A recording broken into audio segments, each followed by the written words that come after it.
এই এত সকাল সকাল আমার কাছে? আমরা সবাই অনেক দিন ধরে ভাবছিলাম ওই নদীর পাড়ে ঘুরতে যাব, কিন্তু আমরা তো খুব ছোট, তাই আমাদের বাবা মায়েরা ওদিকে যেতে খালি খালি বারণ করছে। তাই বলছিলাম যে তুমি যদি আমাদের ওই দিকটা একটু ঘুরিয়ে আনতে। কিন্তু পুঁটি, তোর দাদু যে এখন রাজসভায় যাচ্ছে, পরে না হয় সময় করে তোদের সেখান থেকে ঘুরিয়ে আনবে এখন। না না দিদা, আমরা কিন্তু অনেক আশা নিয়ে এসেছিলাম গোপাল দাদুর কাছে। তুমি এইভাবে আমাদের মনটা ভেঙে দিও না। ঠিকই তো গিন্নি, এইভাবে এদের মন ভেঙে দিও না। ঠিক আছে ঠিক আছে, তোরা চল আমার সাথে। আমি এক্ষুনি রাজসভায় যাওয়ার পথে তোদেরকে ওখানটা না হয় একবার ঘুরিয়ে দেবো, তাহলে হবে তো? হ্যাঁ হ্যাঁ, হবে হবে, খুব হবে। তাহলে চলে গিন্নি, আমি এদেরকে একটু ওদিকটা ঘুরিয়ে সোজা রাজসভায় চলে যাবো। তবে আর কি, যাও। ওরে ওরে।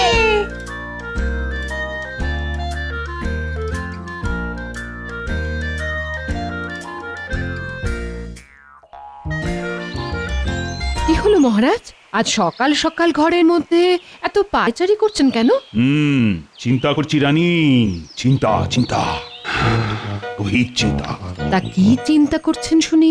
দেখোই না রানী, আমি এত বড় রাজা হয়েও আমার নিজের চিন্তা ভাবনা বুদ্ধি দিয়ে একবারের জন্যও গোপালকে আমি জব্দ করতে পারি না। তাই আমি মনে মনে ভাবছি যে আমার বুদ্ধি কি দিন দিন লোপ পেতে চলেছে। ও এই ব্যাপার। ও কিছু নয় মহারাজ, আসলে আপনার যদি গোপালের মতো এত বড় একটা টাক থাকতো, তাহলে আপনিও দেখতেন গোপালের মতো আপনার মাথাতেও এই এত এত বুদ্ধি থাকতো। মস্করা করছো রানী, মস্করা। না না মহারাজ, এটা বলবেন না, কিন্তু এটা তো সত্যি যে গোপালের বুদ্ধির কাছে কারুর বুদ্ধি টেকে না। সেটাই তো রানী, গোপালকে ফাঁদে ফেলার জন্য কোনো একটা বুদ্ধি যদি আমি পেতাম না। ঠিক আছে, আপনি না হয় ভাবুন, আমি চলি। এ কি রানী, আমি এইভাবে চিন্তায় মশগুল, আর তুমি কি না আমাকে এইভাবে একা রেখে চলে যাচ্ছ? তুমি অন্তত আমায় একটা বুদ্ধি দিতে পারতে তো। বুদ্ধি? আবার আমি? ঠিক আছে ঠিক আছে, আপনি যখন এত করেই বলছেন তবে শুনুন। হ্যাঁ হ্যাঁ, বলো বলো বলো রানী, বলো বলো। মহারাজ, আপনার নদীর ধারে যে 2 কাঠা পাথুরে জমি আছে, সেটা আপনি গোপালকে উপহার হিসেবে দিয়ে দিন। তাতে কি হবে? দেখুন মহারাজ, আপনি ওই জমিতে এত বছরেও কোনো ফসল ফলানো দূরে থাক, একটা ফুল গাছও ফোটাতে পারেননি। তাই আমি বলি কি, আপনি গোপালকে বলুন যে সে যেন ওই জমিতে 60 দিনের মধ্যে অন্তত একটা গাছে ফুল ফল ফলিয়ে দেখায়। কারণ যেহেতু ওই জমি পাথুরে, তাই গোপালের পক্ষে ওই জমিতে কোনো ধরনের গাছ জন্মানো একেবারে অসম্ভব ব্যাপার। হ্যাঁ রানী, এটা কিন্তু তুমি দারুণ বুদ্ধি দিয়েছ। এবার আমিও দেখব যে গোপাল ওই পাথুরে জমিতে কিভাবে কোনো ফসল বা উদ্ভিদ জন্মিয়ে দেখায়।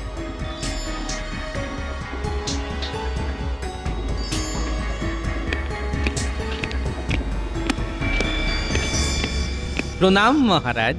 এই তো গোপাল, কোথায় ছিলে এতক্ষণ? এই আমার নাতি নাতনিদের একটু নদীর ধারে ঘোরাতে নিয়ে গিয়েছিলাম, ওরা বড্ড বায়না করছিল কিনা তাই। শোনো গোপাল, আজ আমি তোমায় একটা ছোট্ট উপহার দিতে চাই। উপহার?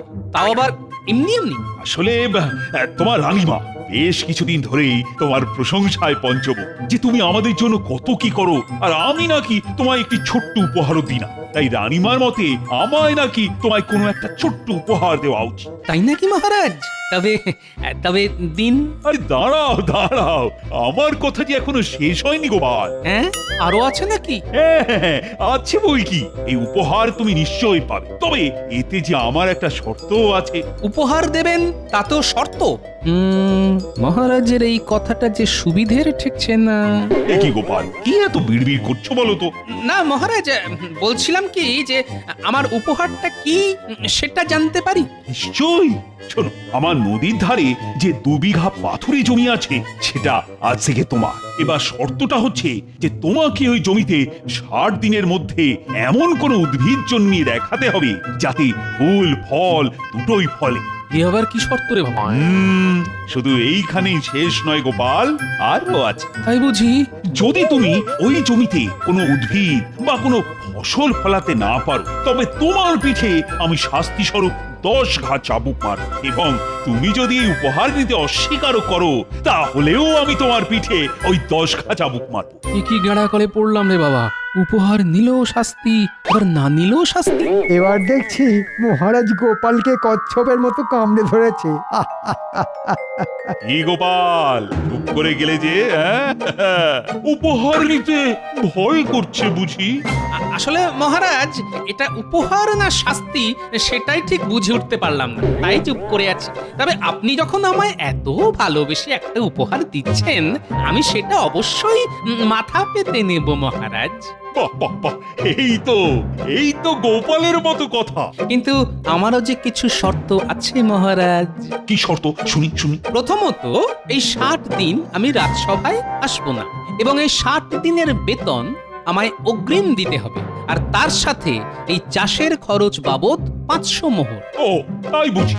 আর দ্বিতীয় শর্ত কি? আর দ্বিতীয়ত, এই 60 দিনের মধ্যে আমার কাজে যেন কেউ কোনো রকম হস্তক্ষেপ না করে, আর এই জমিতে আমি যে ফলে ফলাই না কেন তা আপনাকেই নিজের হাতে সেটা তুলতেও হবে আর খেতেও হবে। এখন যদি আপনি এই শর্তে রাজি থাকেন, তবেই আমি এই উপহার গ্রহণ করব মহারাজ। এতে আর বলার কি আছে গোপাল, মহারাজ নিশ্চয়ই খাবেন। কি মহারাজ, খাবেন তো? হ্যাঁ, আচ্ছা আচ্ছা, ঠিক আছে ঠিক আছে, সেটা না হয় তখনই দেখা যাবে। আগে তুমি ফসল তো ফলিয়ে দেখাও। ঠিক আছে মহারাজ, তাহলে ওই কথাই রইল। এবার আমায় আজ্ঞা দিন, আমি চলি, কারণ আমার ছুটি শুরু হয়ে গেছে কিনা। আসি মহারাজ। আচ্ছা মন্ত্রী, আমি কি কাজটা ঠিক করলাম? একদম মহারাজ, কারণ গোপালের পক্ষে এই পাথুরে জমিতে ফসল ফলানো একেবারেই অসম্ভব ব্যাপার। আপনি একদম চিন্তা করবেন না, আমি তো আছি। এবার আমিও দেখছি যে গোপাল ওই জমিতে কিভাবে ফসল ফলায়। মহারাজ, আপনি শুধু আমায় কিছু মোহর দেবেন, ব্যাস। হ্যাঁ হ্যাঁ মন্ত্রী, এখন দেখছি তুমি আমার ভরসা। যাও যাও যাও, এবার কাজে লেগে পড়ো। যথাজ্ঞা মহারাজ।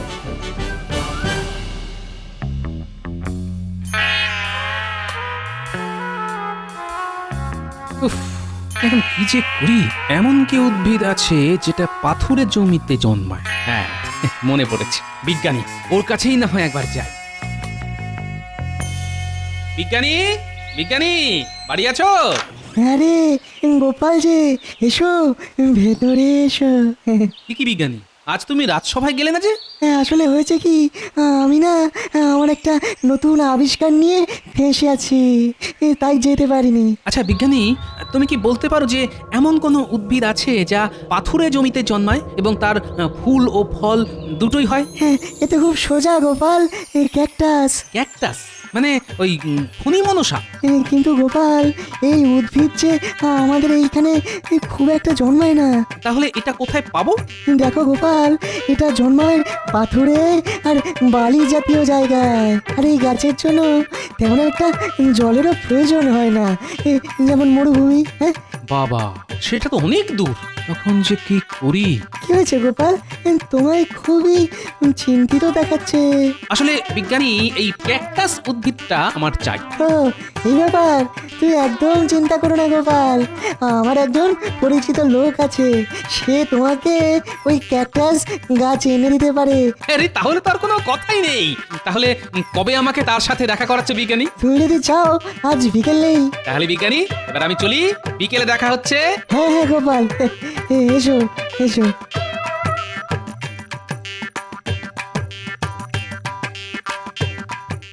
আমাদের ডেকেছিলেন মন্ত্রী মশাই? হ্যাঁ শোন মহারাজ, গোপালকে নদীর ধারে ওই 2 বিঘা পাথুরে জমিটা চাষ করার জন্য দিয়েছে, আর শর্ত রেখেছে যে 60 দিনের মধ্যে যে কোনো ফুল ফল হয় এমন উদ্ভিদ অথবা ফসল ফলিয়ে গোপালকে দেখাতে হবে। এখন বলুন যে ওই আমরা কি করতে পারি?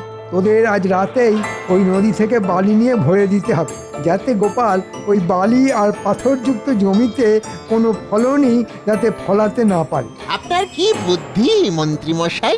এখন বাজে কথা রেখে যা বলছি সেটা কর গিয়ে।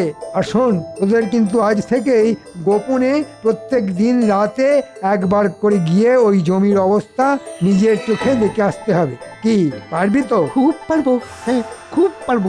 আপনি শুধু আমাদের এই ট্যাকের দিকটা একটু দেখবেন, ব্যাস ব্যাস। ও নিয়ে একদম চিন্তা করবি না, তোরা শুধু রোজ রোজ ওখানে কিছু ঘটছে কি না সেটা আমায় জানিয়ে যাবি, ব্যাস। আচ্ছা মন্ত্রী মশাই, তাহলে এখন আমরা আসি। ঠিক আছে, আয়। বিজ্ঞানী, বাড়ি আছো? আরে গোপাল যে, এসো এসো ভেতরে এসো, আমি তোমার জন্যই অপেক্ষা করছিলাম। এই যে গোপাল, এই সেই ব্যক্তি যে তোমাকে মরুভূমি থেকে ওই ক্যাকটাস গাছ এনে দেবে। হ্যাঁ হ্যাঁ গোপাল দাদা, আমি বিজ্ঞানী মশাইয়ের কাছে সব শুনেছি। আপনি শুধু বলুন যে কবে আর কোথায় ওই গাছ পৌঁছতে হবে, আমি নিজে এসে আপনাকে ওই গাছ দিয়ে যাব।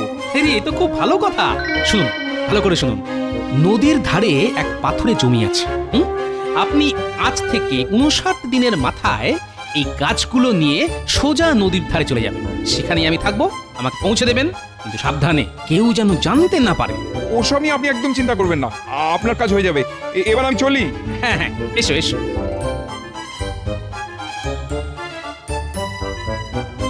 তাহলে গোপাল, এরপর তুমি কি করবে? মানে সেই রকম কি কিছু ভেবেছো? কি আবার করব? শুধু বাড়িতে বসে আরামই আরাম। তাহলে চলি বিজ্ঞানী, তুমিও একটু সাবধানে থেকো, যেন কাক পক্ষীতেও টের না পায়। তুমি কোনো চিন্তা করো না গোপাল, নিশ্চিন্তে বাড়ি যাও। হ্যাঁ।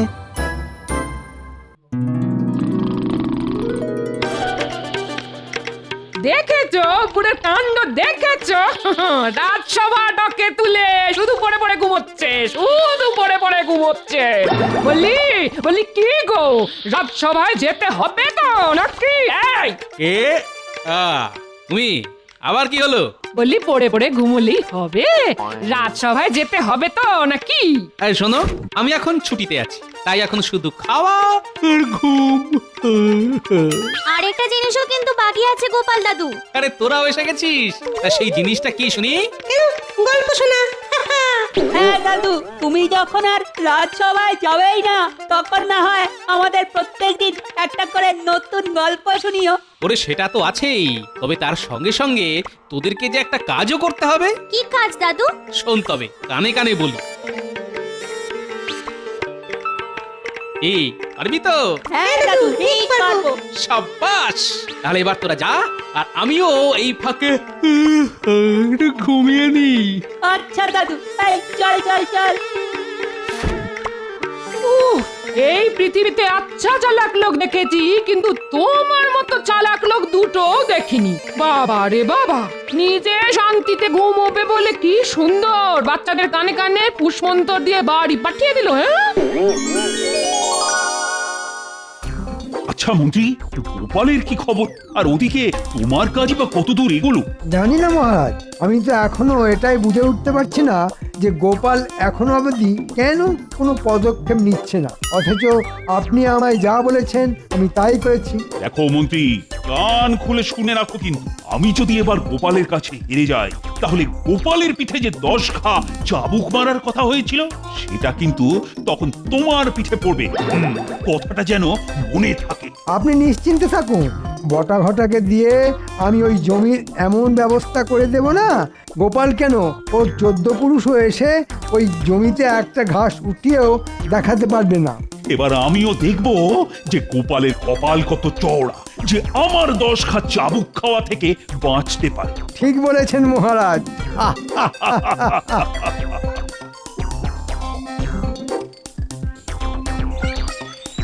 ইন্নি, আমি চলাম। এই কোথায় চললে শুনি?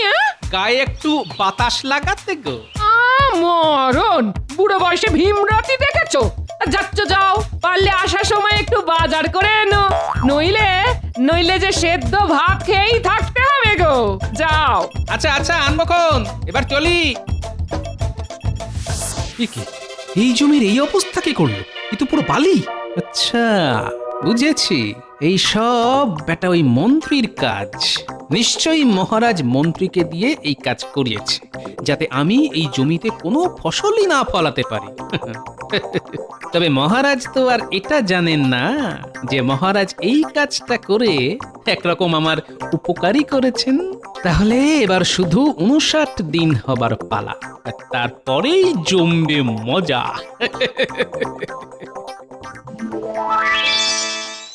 হ্যাঁ রে বটা ঘটা, ওদিকের কি খবর? খবর আর কি, গোপালের এখন হাওয়া খাওয়ার শখ হয়েছে।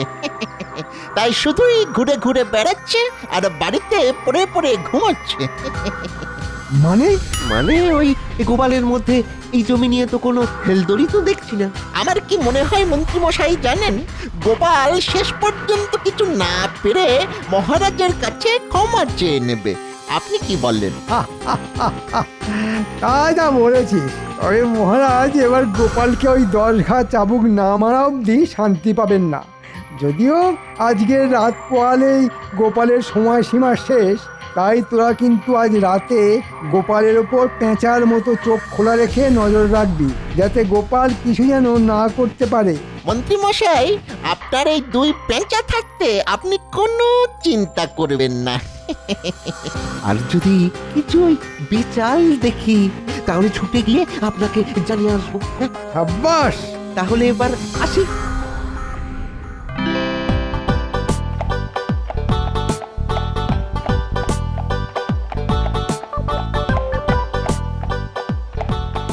গোপাল দাদা, আমি এসে গেছি। আরে এসো এসো এসো, আমি তোমার জন্যই অপেক্ষা করছি। এই দেখো গোপাল দাদা, তুমি আমায় যা বলেছিলে আমি ঠিক তাই এনেছি।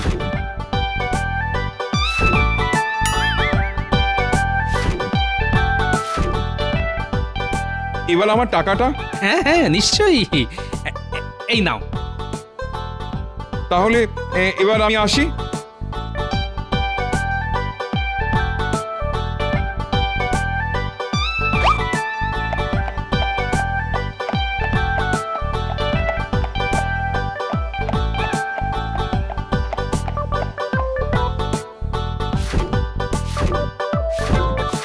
আরে তোরাও চলে এসেছিস? হ্যাঁ হ্যাঁ গোপাল দাদু। চল তাহলে এবার আমরা সবাই হাতে হাতে এই গাছগুলো জমিতে পুঁতে ফেলি, আর খানিকটা জলও দিয়ে দেব, যাতে গাছগুলো সতেজ বলে মনে হয়। তবে সাবধান, দেখিস যেন হাতে কাঁটা না লাগে। ও নিয়ে তুমি একদম ভেবো না দাদু। তাহলে চল, অন্ধকার থাকতে থাকতেই আমরা এই গাছগুলো লাগিয়ে ফেলি। তারপর কাল সকালে যখন মহারাজ এই জমিতে আসবে, তখন এই জমির গাছ দেখে চোখ একেবারে ছানা বড়া হয়ে যাবে।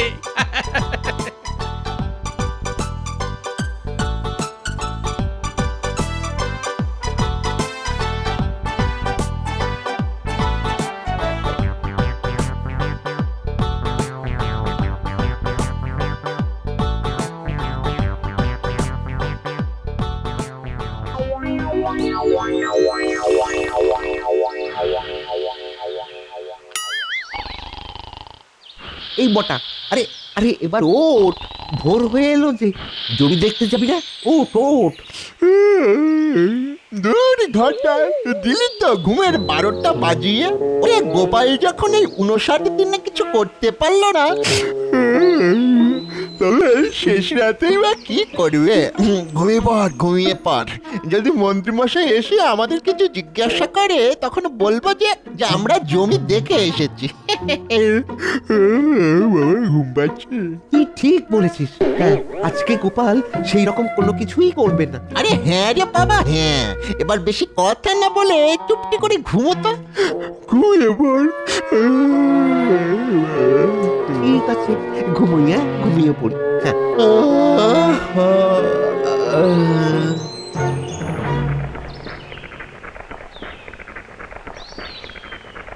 সুপ্রভাত মহারাজ। কি হে গোপাল, আজ তুমি এত সকাল সকাল এইখানে? আপনিও তো এইখানে এত সকাল সকাল মহারাজ? আরে আমি তো এসেছি তোমার জমির চাষ দেখতে। এই মনে আছে তো, আজই তোমার শেষ দিন। কই দেখাও, এইভাবে বেড়ার আড়ালে রাখলে হবে? আমার কি মনে হয় মহারাজ, গোপাল এই জমিতে বালি ছাড়া আর কিছুই দেখাতে পারবে না, তাই বোধহয় দেখাতে লজ্জা পাচ্ছে। কি ঠিক বলেছি তো গোপাল? আগে না মন্ত্রী মশাই, গোপাল লজ্জা পায় না, লজ্জায় ফেলে। আসুন মহারাজ, ভেতরে আসুন।